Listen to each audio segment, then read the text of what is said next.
Ernesto Monsalve. Estás pensando en Enrique Cornejo, que hoy va a salir también en... Que productor, efectivamente, de esa obra que hace 10 años estrenasteis. ¿Qué tal, Cristina? Qué guapa te veo. Muy buenas tardes, sí, estoy muy del Pucela, ¿no? Sí, sí, muy del Pucela, y con también el me color. recuerdas a alguna ministra, pero no vamos a citarla. No vamos a entrar en detalles.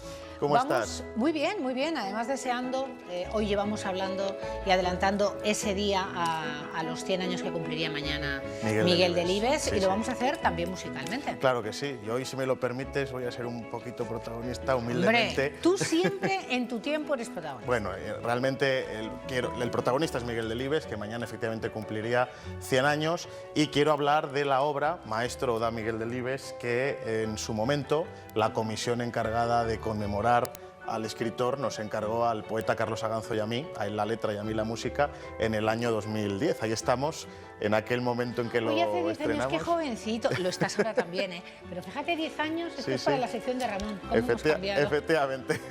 Bueno, y entonces preparamos una pequeña obra en la que contamos con una actriz que todo el mundo conoce, muy vallisoletana, Lola Herrera, que era muy importante su participación porque había sido quien estrenara en su momento 5 horas con Mario. Y bueno, el estreno de la música con ella sonaba de esta manera.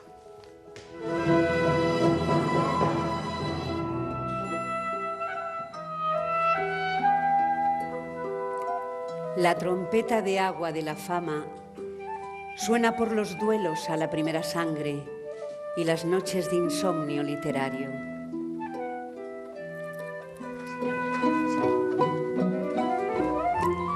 Hay un niño que aprende la lengua de Cervantes en las bocas sin dientes de los viejos.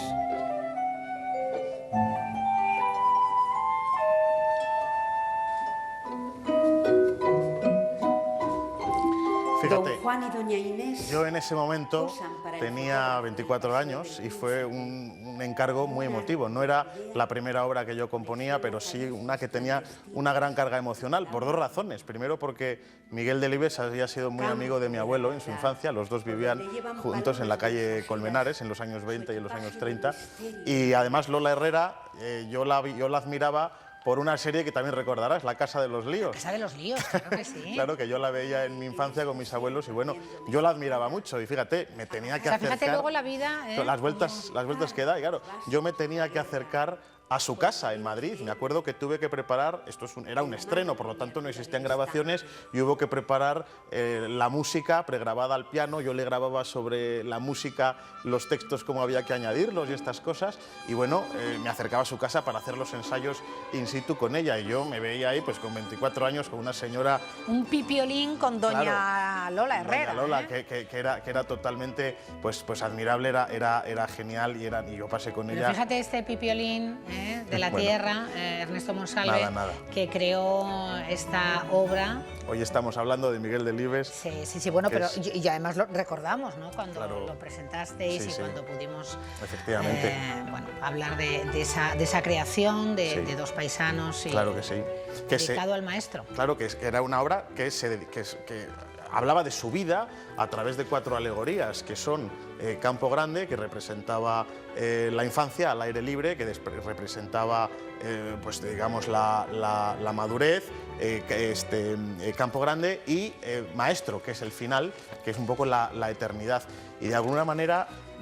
Campo Grande, Castilla, al aire libre y Maestro. Efectivamente, son las 4 partes que tenía esta obra maravillosa y que interpretó la Orquesta Filarmonía de Madrid con los coros de Madrid y la Coral Vallisoletana, interpretando una habanera que ahora comentaré por qué, que era esta que escuchamos. Le encantaban además las habaneras a Miguel Delibes.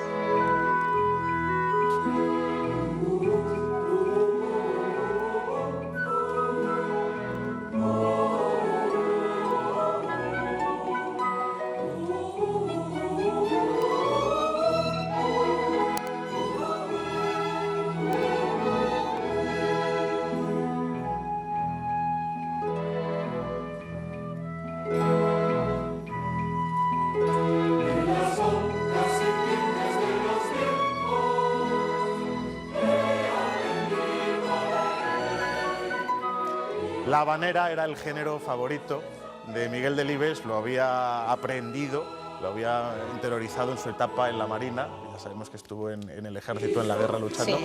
y bueno, en la Marina de alguna manera lo había interiorizado. Y esta obra, toda la puesta en escena, que fue bien bonita, como acabamos de ver, con ese árbol al fondo, fue obra de José Luis Alonso de Santos, que era otro grandísimo Maravilloso. vallisoletano, que aquí vemos en la rueda de prensa.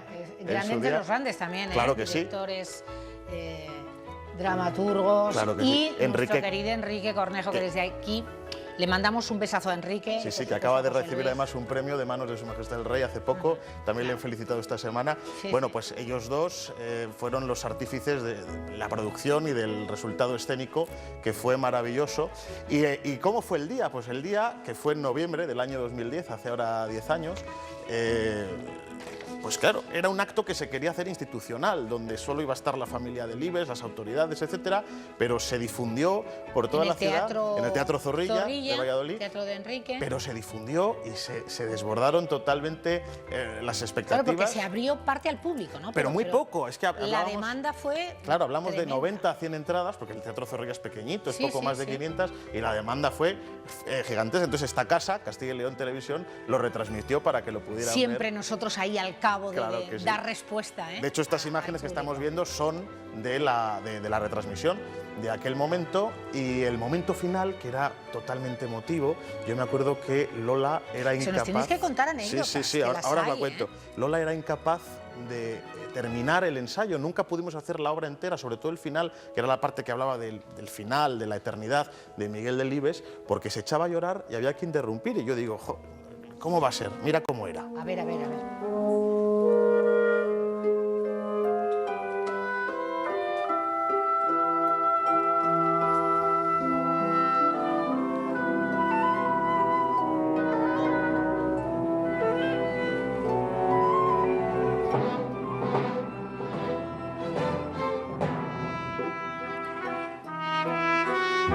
Este es el principio.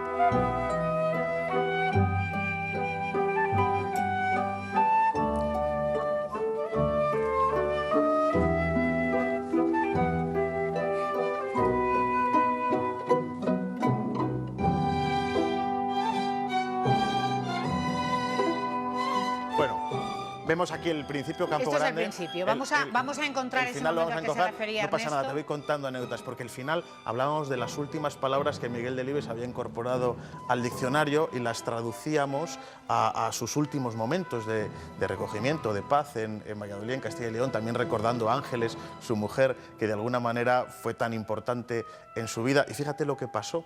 En esos momentos de tensión, de ilusión, de emoción, pues todos estábamos muy concentrados, y de repente yo me doy cuenta que en el coro, al fondo, hay como un agujero, como un volcán, y es una persona que se ha desmayado, pero el resto de los miembros... ¿Y lo viste?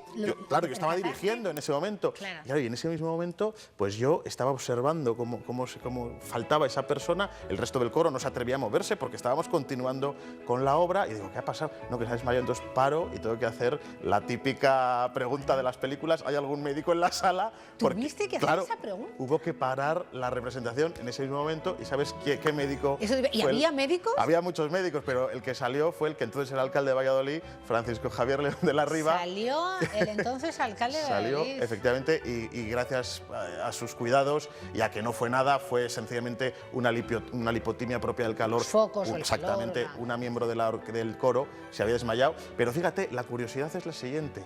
Gracias a esa ruptura, Lola Herrera, que estaba a punto de llorar en ese momento y nos iba a parar la representación, pues se produjo una ruptura que le permitió recomponerse y escuchar y poder volver a empezar con esa música. Y lo más curioso de todo es lo siguiente. Me contó luego Lola Herrera que cuando había estrenado 5 horas con Mario en su momento, en los años 70, que tiene un papelón tremendo, bueno, es ya la protagonista absoluta, con ese ataúd, con Mario, etcétera, etcétera, estaba también muy concentrada y veía... era joven todavía, era más joven todavía. Y además estuvo, Miguel Delibes, claro que sí. en ese estreno. ¿Cómo se atajó aquello? Se desmayó Lola Herrera. También le pasó la casualidad efectivamente, de un desmayo. Y le dijo Miguel Delibes, me lo contaba Lola, le dijo, fíjate, el desmayo al final nos ha venido bien porque le da carga emocional y además te permite a ti meterte. O sea que al final no sabemos si Miguel Delibes esa noche bajó también, para desmayar hizo ahí, a esta señora. Estuvo presente a través de ese desmayo. Efectivamente. Bueno, pues muchísimas gracias, Ernesto, por este bonito recordatorio a esa obra de hace 10 años, a ese acto conmemorativo y, por supuesto, ese recuerdo un día antes de lo que mañana sería su 100 cumpleaños.